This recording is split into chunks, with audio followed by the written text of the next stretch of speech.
du Trisac. Il n'a peur de rien, sauf peut-être des qu'on orange. Alexandre Dubé est avec nous. Alex, bonjour. Salut.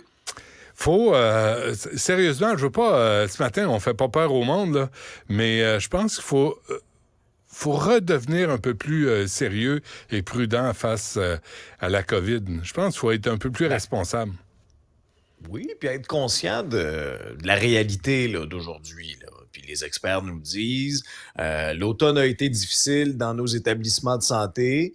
Pas besoin là, d'avoir là, un grand doctorat pour comprendre le code de couleur. Lorsqu'on voit, par exemple, que pratiquement, en tout cas une grande majorité des salles d'urgence des hôpitaux du Québec sont dans le rouge avec des taux d'occupation très, très, très élevés. Les médecins qui nous disent que ça a été un automne difficile pour les virus respiratoires, que ce soit le VRS même pour les enfants, tu sais, les jeunes enfants. Là, moi, il y en a dans des gens que je connais, des parents de mon entourage dont les enfants, là, ils ont goûté cet automne avec ces virus-là. Combinons la grippe, la COVID. Moi, écoutez, là, je l'ai eu, la COVID, cet automne. Là. C'est la deuxième fois que je l'ai eu. Ça existe encore, la COVID. Je confirme, là, je m'en suis très bien sorti, mais les études se multiplient. J'étais sur le cul pendant une semaine. Oui. Oh oui. Puis les études se multiplient, puis on en apprend sur les séquelles, parce que le temps passe, puis là, on constate qu'il y a des séquelles à la COVID-19. Là, Nancy Delagrave disait, après 3, il y a des problèmes qui apparaissent aussi chez le tiers des gens qui l'ont attrapé. Va falloir qu'on ait déjà un rendu peu plus à d'informations. J'ai déjà 2 prises. Deux prises, Benoît. Lâche pas, tu vas y arriver. Tu me La rends prochaine nerveux? va être la bonne. François Legault prévoit un retour en classe lundi, mais pour qui au juste? Ben pour les jeunes. Mais attention, honnêtement, là, de minute en minute, cette histoire-là évolue. C'est même plus d'heure en heure, c'est de minute en minute. Parce que la FAE vient tout juste de contredire les propos du premier ministre. OK? Je te raconte ce qui s'est passé. Le premier ministre François Legault arrive à l'édifice Honoré-Mercier. Ses bureaux sont dans cet édifice-là et fait une déclaration aux journalistes en disant « J'ai bon espoir que tous les enfants vont retourner à l'école dès lundi qui vient. Ça va très bien avec les enseignants. On se parle de la lourdeur de la tâche, comment on peut ajouter des gens dans des classes. Ça va bien. » Alors là, tu te dis, voilà, enfin, la lumière au bout du tunnel qu'on nous promet depuis des semaines et des semaines.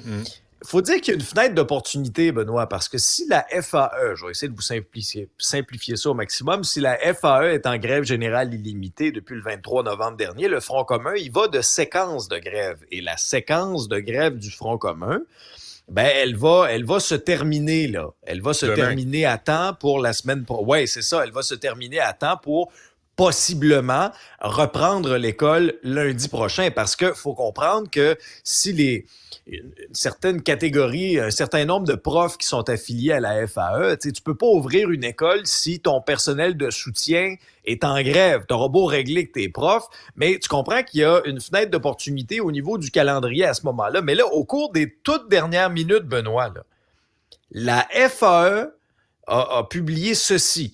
Contrairement à ce que dit François Legault, les nouvelles à la table ne sont pas encourageantes.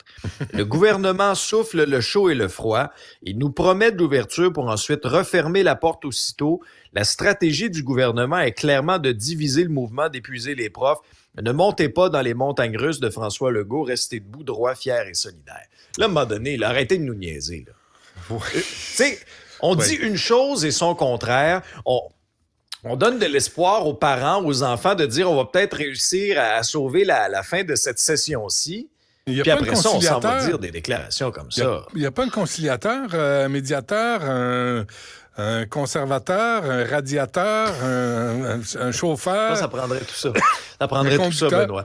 Ça prendrait il n'y a pas quelqu'un qui peut sortir dans les médias et dire « Attendez, moi je suis là, je suis témoin de ce qui se passe, voici ce qui arrive. » On offre, on contre-offre, on refuse, on fait des grimaces, on se fait des doigts d'honneur. Mais nous autres, on va payer la note, puis on ne saura même pas comment ça s'est passé.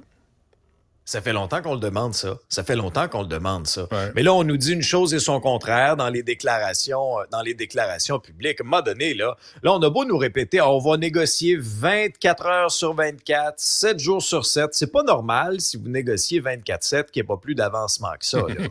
Et qu'on en soit à la dernière minute. Mais qu'est-ce qu'ils je se sais disent, pas. Alex?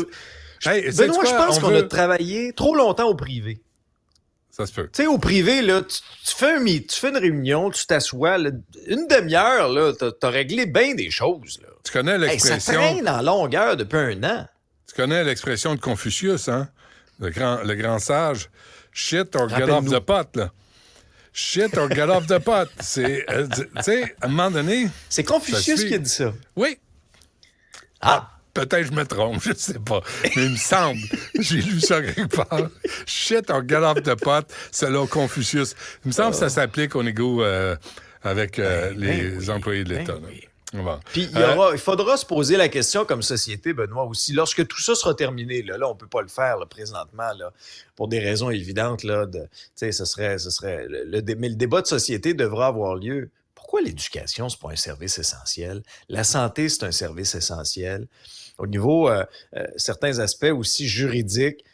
Puis là, tu as l'éducation, on nous dit, on nous rabat les oreilles en disant « Ah oui, l'éducation, là, c'est la priorité de la société. » Il y a certains jeunes, là, à la suite de cette grève qui n'est pas finie, là, mais là, on est rendu à peu près à 10 % de l'année scolaire de manquer. 10 bon.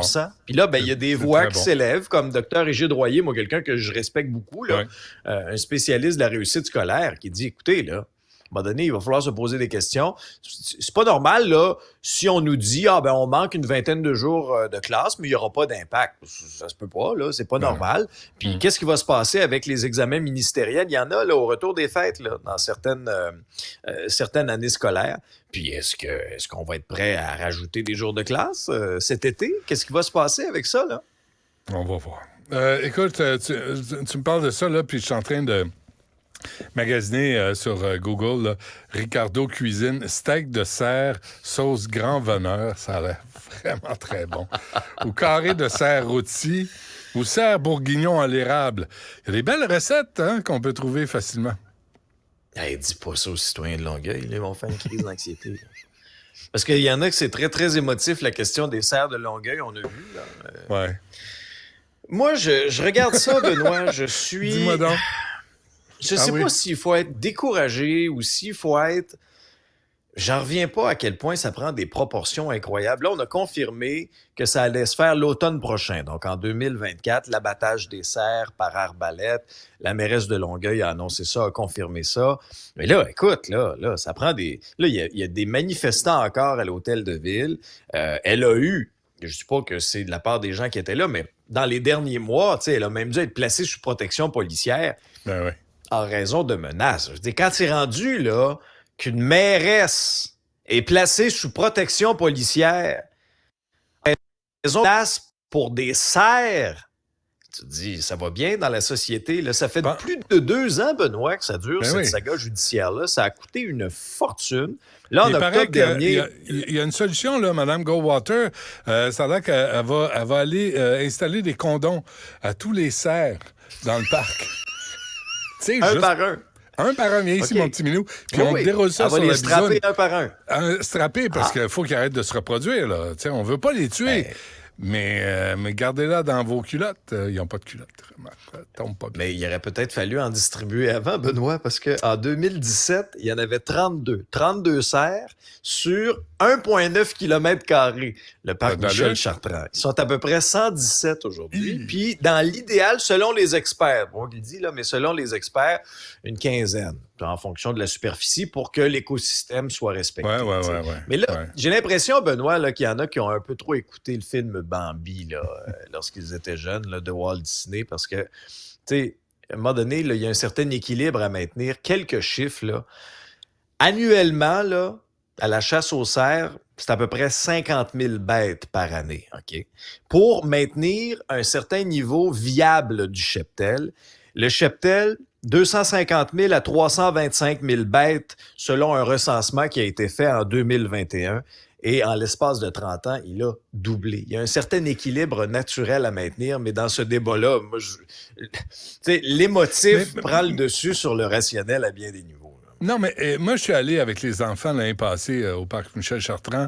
Puis c'est beau, des cerfs, là. C'est pas agressif, c'est pas rien, tu sais. Moi, je comprends que les gens regardent ça. Ben, tu sais, puis là, on peut pas les prendre, les amener sur le Mont-Royal. Tu sais, pour qu'il y ait autre chose dans les buissons que des amis qui frétillent.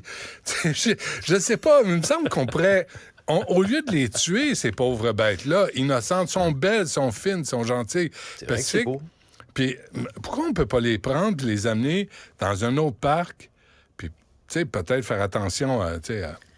Ben, ça avait été évalué, cette option-là aussi. Ça avait été évalué toujours en les gardant strappés avec un condom. Là. Ça, je retiens ta proposition. Je pense que ça va avoir beaucoup de succès. Hein? Je suis là pour aider. Ah oui. Vous mettez quelque chose le cœur sur la main. Le cœur sur la main, la capote dans l'autre. Mais ça avait été soulevé, cette possibilité-là, de mémoire. Excuse-moi. C'est C'est le slogan pour l'émission pour 2024. Le cœur sur la main, la capote dans l'autre. Je trouve ça très bon. Moi. Tu sais, c'est préventif, c'est affectueux. Oui. On veut le bien de tout le monde. On est là pour aider. Oui. Puis c'est éducatif aussi. Regarde, on va faire notre arrivée à Youpa, là. Ben oui. Un volet éducatif à ton émission. C'est bien ça, Benoît. C'est parfait. Cœur sur la main, garanti. la capote dans l'autre. Merci, Alexandre. T'es vraiment plein. T'es plein de ressources. C'est correct pour... oui, des ressources inestimables. Oui, je sais. C'est correct pour Longueuil, là, qui se démerde, qui s'arrange. Mais je comprends pas qu'on ait besoin de les tuer. Je peux pas qu'on peut pas les déplacer. Tu sais, il y a aussi le parc, là, sur le bord de l'eau, où il y a un animateur qui s'est fait pogner, qui l'a baissé. Tu sais, il pourrait envoyer d'autres cerfs dans ce coin-là. Non, mais je me dis peut-être que Maître Goldwater devrait peut-être s'ouvrir un zoo. Tu sais, un peu comme... bonne idée. La section pitbull. Un parc pour les accueillir. Oui, les pitbulls à gauche, les cerfs à droite. Mélangez-les pas, parce que ça, ils vont passer un mauvais quart d'heure. Mais c'est vrai, on devrait financer Maître Goldwater, puis qu'elle vienne au bout de son amour pour les bêtes. Ah non, puis je doute pas là, de son amour pour les animaux. Là. C'est tout à son honneur. T'es plein de moi aussi, j'aime beaucoup les animaux. J'habite dans le bois, Benoît. Moi, j'en ai des cerfs. J'en ai des cerfs, moi, qui viennent chez moi. Mais il n'y en a pas 117 dans 1,9 km². Ça commence à être serré. Fait que, non, un équilibre, c'est un petit peu serré. Oui, garder un équilibre, mais il y a des parcs dans les alentours là, où on pourrait envoyer les cerfs au parc dans les buissons. Gamelin? Émilie Gamelin. Sacramouille. Oui. Je leur donne 15 minutes, moi, avant de se faire retirer. Ah oui? oui. Ils n'auront pas une longue espérance de vie. Pas tellement. Bon, c'est tout. On se laisse là-dessus. T'as trop de bonnes idées ce matin. Ça déborde. On se reparle demain. Salut.